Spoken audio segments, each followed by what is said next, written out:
Sometimes people like me who are scientists and believe in God are accused of believing in a God of the gaps, which amounts, crudely put, to, well, we take some phenomenon in the universe, I can't explain it, therefore God did it. And it needs to be emphasized there that although gaps may be interesting, and we can come to those in a minute, the major evidence for God is not in what we don't understand, but in what we do understand. First of all, in the very fact we can do science. That, to my mind, is one of the great evidences of a divine mind behind the universe, as I argued earlier. And then it's the whole show. The heavens declare the glory of God is the way the Hebrew poet put it. And that would be my initial reaction. I think perhaps the best way to explain it is in terms of Sir Isaac Newton, probably the most gifted scientist who's ever lived.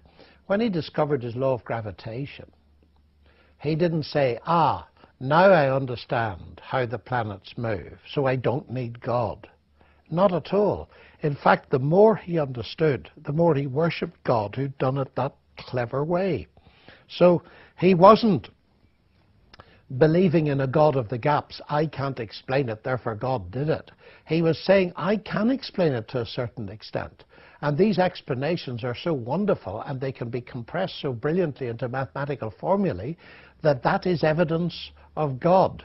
It was Kepler who first of all suggested the planets moved in ellipses, that said that it was so wonderful that God had revealed the way things worked and that we could describe them in the language of mathematics. And then he talked about thinking God's thoughts after him.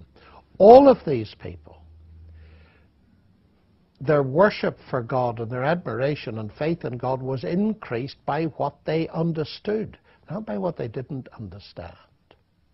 Now, of course, there is a residue of something to be said about these gaps. I would want to, possibly because I'm an Irishman, distinguish between two kinds of gap.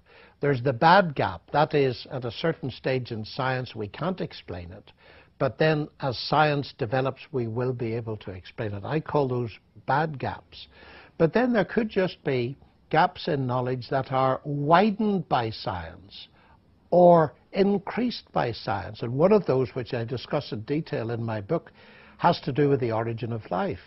In 1953, when Miller-Urey won the Nobel Prize for their experiments on bombarding a mixture that was supposed to resemble a primeval soup with electricity and discovered some of the building blocks of life, of the proteins, the amino acids, that was hailed as the discovery of the secret of life, and they got the Nobel Prize for it. But we're now over 50 years later, and the difficulties seem much greater because at that time they didn't know of the digital nature of life as reflected in the DNA code. So that there, it would seem to me, is a gap that's being revealed by science.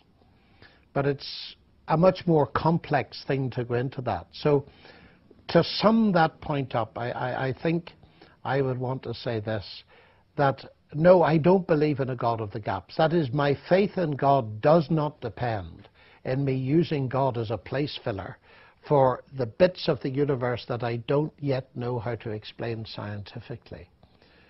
As far as science goes, in terms of the evidence that science gives pointing towards God, I would want to say it's the science I do understand that points me towards God, not the science I don't.